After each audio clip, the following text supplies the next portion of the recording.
The NPSL playoffs were contested on a steamy weekend in Chattanooga. And on this episode of the Jesters Court, we will show you the semifinal matchup between the Jesters and Memphis. Also tonight, we give out our postseason awards to 3 worthy recipients. Coach Farrell will break things down one last time for us, and he pulls double duty as the instructor on this week's training tip.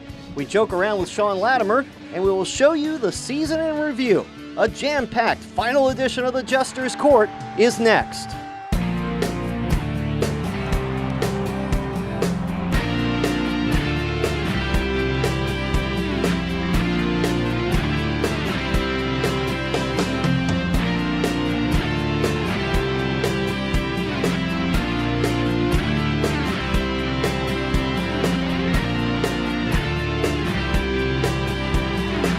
This is Finn McCool's Irish Pub, located on Bank Street in New Orleans. It is the soccer bar in the city and is the place to be after every Jesters match, and it is home to the playoff edition of the Jesters Court.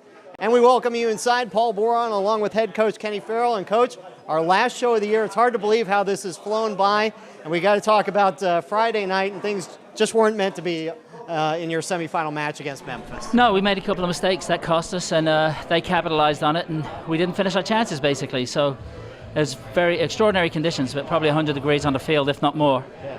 And as you'll see on the highlights, we did a couple of things that weren't correct, a couple of mistakes they capitalized. They walk away with the win. It really was unbelievably hot in Chattanooga, hotter than any match even than we've had in New Orleans. But the championship dream hit a major roadblock in Chattanooga as Memphis knocks off the Jesters and ends their NPSL season.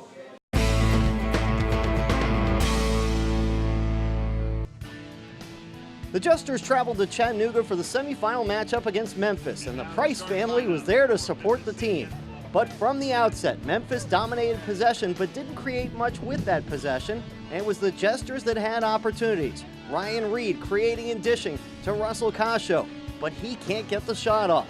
Then in the 19th minute, Cascio on his own with the move and into the box, but can't take advantage of this great opportunity. At the other end, in the 27th minute, Liam Davies makes the big save to keep things scoreless. But 3 minutes later, a disastrous sequence for New Orleans. First, Davies mishandles a shot, and that results in a corner kick, which results in a Tony Giudice foul in the box, which results in Memphis getting on the board first with the penalty kick conversion by Santiago Moore. Now in stoppage time, Jermaine Steele with a long-range laser into the lower corner, and that's an absolute backbreaker going into the break. It's 2-0 Memphis. But the Jesters push forward in the second half and create chances. In the 48th minute, how about the skill of Niall Smith getting free and ripping a shot just wide? Then Cascio with a terrific opportunity from the top of the box, but he can't beat Humberto Perez. 81st minute, Jordan Kanoshi finds some space and puts it through the top of the 6-yard box, but no one is there to finish. Then in the 87th minute, Kanoshi with the slick feed to Nestor Peralta, but Perez is off his line to make the save. Memphis adds another and wins it 3-0 to advance to the finals, while the Jesters' NPSL season comes to an end. I thought we prepared well all week. We came up here, we felt refreshed. Out there on the field, the intensity level just didn't seem to be where it should have been on our end, and then going down 1 goal early, we weren't able to really match that. And just felt like we were trailing the whole game, trying to catch up. How would you put a bow on this season? It seems like it could have been better. It definitely could have been. I mean, I've been here 6 years now, and I thought this is one of the best teams we've had put together. We still got 1 game left against the international, Mexican team. We want to go out and win for the fans, the last home game. And right now we're feeling a little bit down, because of we wasn't expecting that. Before the game, we were kind of, a little bit, we were positive, but we missed a couple chances, and, that's what happened with us. Take me through the mood of the team right now. I mean, you obviously expected to be in the championship final tomorrow.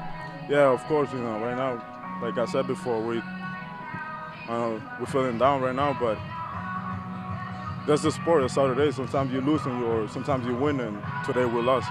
Coach, Memphis certainly dominated possession for the first 20 minutes, but didn't really create anything overly dangerous. However, you did miss a couple of early chances, and that really came back to haunt you. Well, yeah, they possessed the ball, but they possessed it in their half of the field, and we were waiting for a mistake, and when we pounced on our mistakes, we created 2 to 3 very good chances to go 1-0 up. That was a critical moment missed. I mean, we got in front of goal a couple of times, didn't put it away. They stayed in the game. They were keeping possession. We were waiting for a mistake. Pounced on it when didn't get the goal we wanted in the first 20 minutes. And, you know, as you'll see, they were pretty tough misses.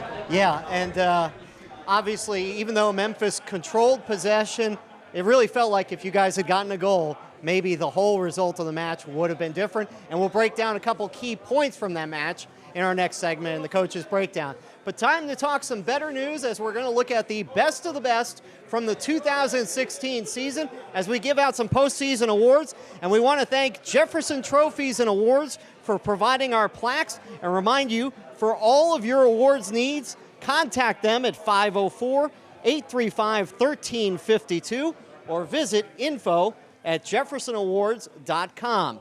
And we start with our goal of the year, and this was a tight vote, but the winner is from last Thursday in Knoxville. Ryan Reed with the patience, and they able to hit the net from a difficult angle, an amazing goal, and it will go down as our 2016 goal of the year. And let's bring up Ryan Reed, who has joined us tonight. Ryan, congratulations on the goal of the year. Take us through that goal again. Incredible patience by you. I said, boy, there wasn't much of an angle, and you said there's always an angle. Yeah, like I said before, there's always an angle when you look for it, but I feel really appreciative to receive this award from you all. It means a lot to me. Thank you. All right. That's Ryan Reed, the recipient of this year's Goal of the Year. Next up is our Save of the Year, and this was a runaway winner, Jose Santos, in the final minutes at home against Nashville with an incredible save off the free kick to help preserve the shutout. Jose unable to join us, but we will make sure to get him his award. And finally, it's our MVP, and also this was a tight vote. Niall Smith even got a late Twitter push, but in the end, Tony Giudice, the heart and soul of this team, is the choice for most valuable player. And again, he was unable to join us, but we'll make sure he gets his award as well. 3 worthy candidates and 3 key contributors to your team this year. Yeah, I mean, Ryan, as the season went on, got you know, just his form. He just came on with his form, scored some great goals for us. Key goals to get us into the playoffs. The one, it deserves it. It was a very, very difficult angle. He earned it by the run that he made into the space, beat the goalkeeper to the ball, and, you know, took his time, saw no one coming in the box, and just bends it into the far corner. Critical goal for us, goal of the season without doubt for me. Absolutely, and again, congratulations to Ryan, Jose, and Tony. Just getting started on the Jesters Court. Up next, Coach will look at key moments from the match against Memphis. And he's also our instructor this week as he shows you various heading techniques. That's when we come back on CST. This edition of the Jesters Court is presented by Heineken. Open your world. By Rockin' Bowl. Also by Vincent Guard Service. Experience has no substitute. I wasn't born in America, and arriving here wasn't easy for me. They didn't even say my name right. I thought I'd never fit in. But over time, I gained their respect, and that respect turned into admiration. Admiration into love. And the world better be ready, 'cause I'm an American now. My name is soccer. Welcome back to the Jesters Court, and it's time for our Coach's Breakdown presented by Heineken. And Coach, you wanted to do something a little different this week and talk about turning points in the match. 2 big points in this match that really changed things against Memphis. And we're going to start with Memphis' first goal and really a disastrous chain of events that affected the Jesters. Well, there's critical moments in games, and, you know, their mistakes turned into critical moments is what cost you. And this is such a tight game. We had come into the game, we're starting to take possession over. It was about 30 minutes in. And you see that, you know, Liam's taking his eye off the ball, he's giving away a corner. But at this point in the game, it never looked like Memphis were going to score a goal on us. We never felt threatened. So the last thing we want to do is give them away set pieces. So they take the corner, they don't score off it, but look at this. The anxiety to win the ball, the anxiousness to win the ball is poor defending. The player is facing away from the goal, going nowhere, and Tony, in his effort to win the ball, dives in instead of standing up, takes the player down, gives him a penalty. So first of all, the mistake is we don't control really a terrible shot, and they end up getting a corner out of it. I felt at that point in the game that they would only score off set pieces. And then when the ball is cleared, it's not cleared properly, and as Tony goes to clear it the second time, instead of standing up and forcing the player away, he goes through the player, they get a penalty.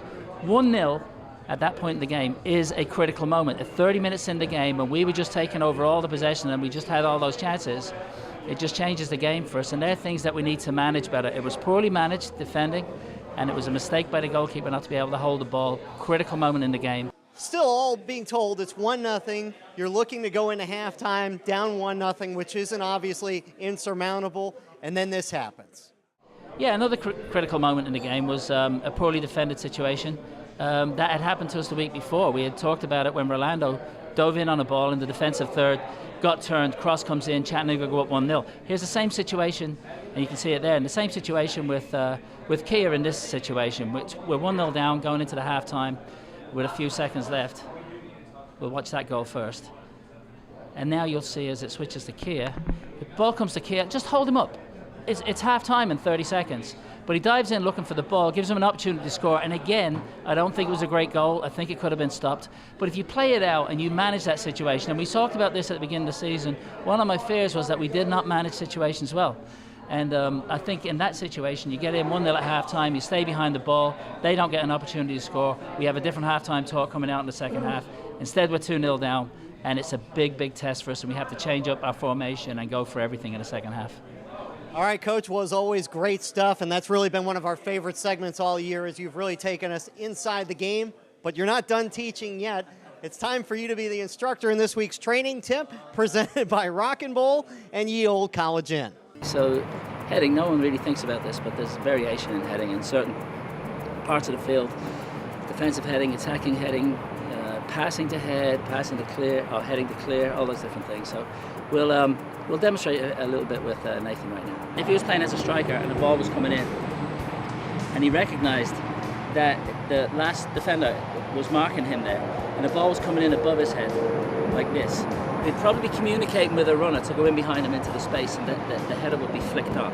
What I want you to do, Nathan, is just imagine that you're the striker, right? I'll put it in the air, and just get off the ground and just flick it on. And that's someone, so that's how you beat the last line of defense, all right? So I'm just going to throw it into you. Get up in the air and flick it. Okay, so the ball's going in behind the back line. However, if he's playing as a striker, come on up, and he's already recognized that there's more players behind him, the player that's playing the ball into him probably wouldn't play the ball in to be flicked. He'd play it into him to either knock it down to somewhere in space here or here, okay? So as I throw the ball into him, he might either take it into his chest or he'd flick it down, but for the heading purposes, we'll head it. So he wants to get the ball back. So just as it comes in, you just knock it into the space, and you just imagine the midfield runner's already made the communication, wants to pick it up and takes his first touch forward, if he can. If not, he keeps possession of the ball, all right? So runner, ball in. Okay, so what we've done is, you would imagine in a game that there's 3, 4, 5 defenders that can cover that space behind them. We've now just brought midfielders into the game. Another thing you want to think about is defensive heading. I'm just going to throw it in the air. I just want to head it up and away. We've done it before, but I want to show you where the power comes from. Okay, so a defensive header is a ball is coming in. You want it up and away. Up and away. Hopefully diagonally away from the goal. Power comes off the feet. So if there's no real power on the ball and it's just kind of floating in there, the power's got to come out of the player, because you can't just redirect it. The speed's not on it. And that time it comes from your stomach, you tighten up, your stomach comes in, and then you pull yourself in and bring the ball through, or bring the head through the ball to put some extra gumption on it. So I'm just going to float a little ball in there, just get up and try and knock it into the back of the net. There you go. So he gets over it, he keeps it down, and the power's coming from here. Whereas defensive header, the power's going up and through it to go up away. Little things to remember when you're heading the ball. Well, Coach isn't done carrying this show just yet. Up next, he takes your questions, and we joke around with Sean Latimer. You got to prove yourself to make it in America. It doesn't matter where you came from. I heard that I'd never make it, but I proved them wrong. My name? You can call me Soccer.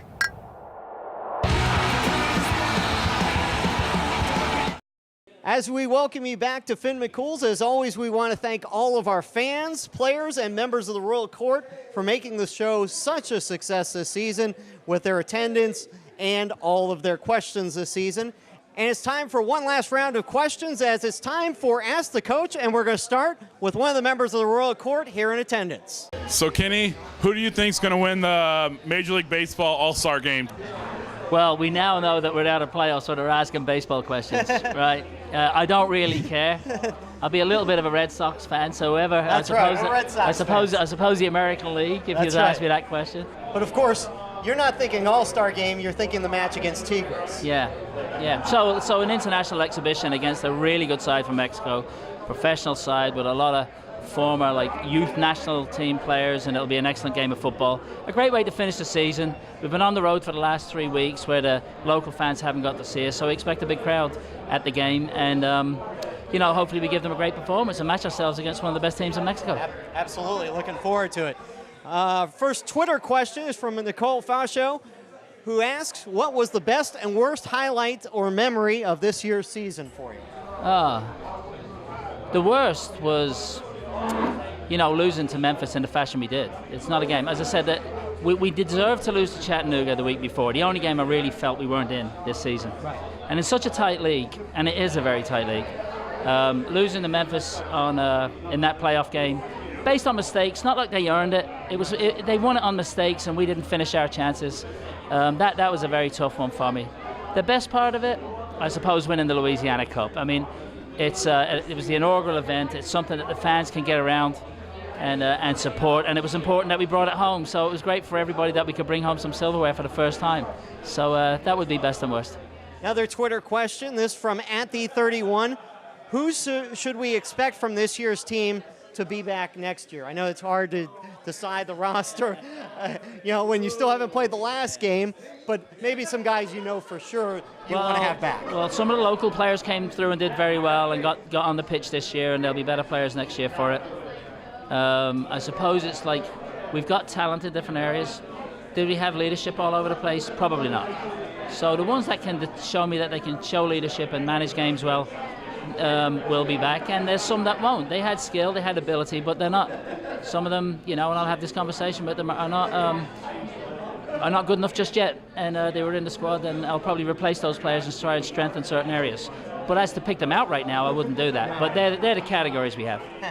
And our next Twitter question, kind of along the same lines, from Joey Maricoli, who wants to know, after a season ends, when do you start beginning work for next season? Today. Yesterday. Yeah, no. We've got big plans for this club moving forward, and not only to build a team that will win this division, and we certainly have the basis of that right now. But plans in general with our academy, with looking at other options for this team in the future.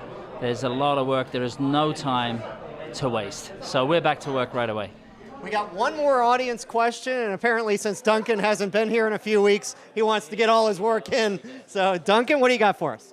The new game that's sweeping the nation is Pokemon Go. So we were wondering, Kenny, do you play Pokemon Go?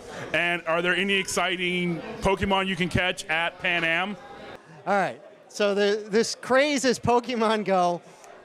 Let's face it, we're two old guys, so we don't know what's going on, is basically it. I don't even know what Pokemon is. I've heard of it. I don't know what it is. I don't play video games. I just don't do it. In fact, I use an old typewriter, don't use a calculator, so whatever this stuff is, I haven't got a clue. I think you're better off avoiding that fad anyways. We want to thank everyone for the questions all year long, and we'll do it again this time next year. But when we come back, we will joke around with Sean Latimer, and we will see where some of the guys will be playing in the fall, and we look at the season in review. You gotta prove yourself to make it in America. It doesn't matter where you came from. I heard I'd never make it, but I proved them wrong. My name? You can call me Soccer.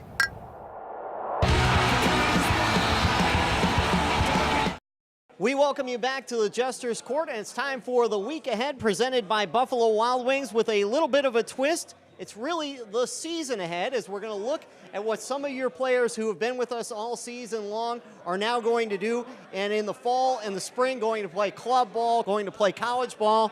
And as we can see, the Jesters will be playing all over. Some will be back next year, some might not, but obviously you follow what they do until then. What is the one thing you want to see when they go play club soccer and get away from you? I want them to stay very fit. I want them to become better players while they're away and work on their game. When they come to the NPSL League, most of them realise, except for the likes of Mason Walsh, who was at a higher level in England and stuff like that, most of them realise how tough it is and that some of their college seasons are not as tough, not as challenging. Well, that doesn't mean that you don't challenge yourself. So they got to challenge themselves if they want to move on, and most of them do, and they don't need to kid themselves. There are a couple of players that are going to play NCAA Division I soccer. As you know, Ryan Reed plays at Coastal Carolina. Jordan Kenoshi is going to Seton Hall, very big clubs. But it doesn't matter though. They know what the standard is. They know what needs to be done to win. Once they don't fool themselves, keeps their heads down, keep football first in their mind, and they're able to come back better players if selected. That's what I want them to do, is not to take it easy, because sometimes they won't be challenged. Before the guys go off to their respective clubs, again, one final match at home, and time for one last edition of Joking Around. This week, it is forward Sean Latimer. Hello, I'm Sean Latimer. I'm from London, England. I play for the Jesters this is my first year, and I'm a forward. My favourite food has to be the same as Liam Davies, the goalkeeper last week. It's a roast dinner. We're both from England, and it's just a general Sunday dinner with vegetables, like Liam said, vegetables, potatoes, and it's just one of the most food we look forward to throughout the week. My favourite TV show is, the boys are going to kill me for this, but Vampire Diaries. It's a bit girly, but I'm a massive fan. One of my friends from back home got me into it, and I've just liked it ever since. My favourite movie would have to be definitely the Rush Hours. Rush Hour with Jackie Chan and Chris Tucker. It just makes me laugh. Do you understand the words that are coming out of my mouth? Celebrity crush. My celebrity crush would have to be Nina Dobrev from the Vampire Diaries. I just think she's gorgeous. I think she's incredible. I'm going to have to say Elvis Presley. My dad is a big Elvis fan. We went to Memphis last year to visit Graceland, and I've just been growing up with his music, and I absolutely love it. The place I'd love to visit the most in the world, it probably has to be Australia. I've never been. All my mates have been, travelled. A few of my mates have played football there, and it's just a place I really want to go and visit. If I weren't a soccer player, I'd try to be a businessman and try and get in the field of business for what my major is, and hopefully become successful that way. Any special skills? I've grown up in a family that love to go to a pub, so I'm quite a pool fanatic, so I'd consider myself pretty good at pool. The most embarrassing part of my soccer career would have to be when I come on for a pro team at home. I was playing for the reserves, and I come on at half-time, 5 minutes in, and I was sprinting down the line and pulled my hamstring. The actual manager from the first team had a go at me and didn't play me for the reserves again, and I had to stay the next day and clean all the pros' boots, all the balls, all the equipment, all by myself while my team went home. Well, Coach, we have reached the end of the line, our final Jesters Court. Your final thoughts on the season, the show, and things in general as far as the health of this organization? Yeah, like team perspective, we did well. I would like to get to that final game against Chattanooga in the region final. That's disappointing. But you can see how strong this league is. Anyone that wins this league can move on. So I'm happy with moving the club forward as a team from last year. As an organization, no, we're definitely on course. We don't lose sight of the bigger picture and what everybody wants. We'll be working hard year round, and we want people involved to help make the organization bigger for us. And we don't want to lose focus on our academy, because we're doing a tremendous job with the kids. So when it comes to actually developing players versus just putting teams out there to win trophies, we are the place to be when it comes to that. I don't care what anybody says, we develop very good soccer players. And so all those things are on track, and there's other things that we'll do. It will not be a quiet year. It'll be a very, very busy year for many different reasons, and you know, I applaud the staff for doing what they do, and hopefully that can leave me a bit of time to move the club forward in other areas. And we're already looking forward to the 2017 season and another season of the Jesters Court. Before we go, we want to make sure we thank our sponsors who have been great to us all year. We want to thank the team, the fans, all of you at home who have watched all season long. We really appreciate it. But for now, for Coach Kenny Farrell, Paul Boron saying so long. Thanks for joining us for the Jesters Court. And we leave you with a look at the 2016 season.